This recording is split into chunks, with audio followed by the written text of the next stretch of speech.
Harish live అందిస్తారు. హరీష్ చెప్పండి, ఏదైతే జూబ్లీహిల్స్ బైపోల్ ఎన్నికల్లో ఇటు కాంగ్రెస్ పార్టీ గెలిచింది, ఈ నేపథ్యంలో ఇటు బీఆర్ఎస్ కూడా కాంగ్రెస్ వైపు చూస్తున్నట్లుగా తెలుస్తుంది. నేతలు కూడా మరి త్వరలోనే మరికొంతమంది ఎమ్మెల్యేలు కాంగ్రెస్ తీర్థం పుచ్చుకునే అవకాశం ఉందంటారా? అప్డేట్స్ ఏంటి?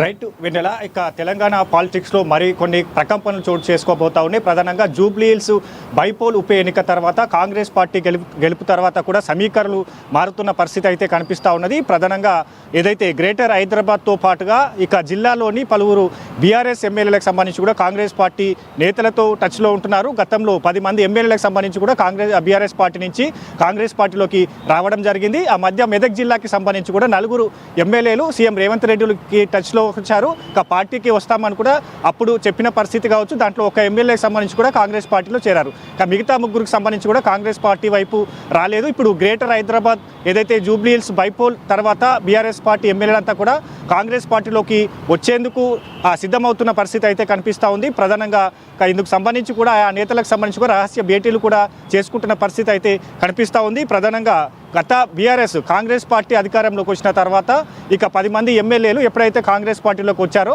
ఇక పూర్తి స్థాయిలో బీఆర్ఎస్ పార్టీ ఎమ్మెల్యేలను అక్కడ వర్కింగ్ ప్రెసిడెంట్ కేటీఆర్ కావచ్చు, అధినాయకత్వం అంతా కూడా కట్టడి చేసే పనిలో పడింది.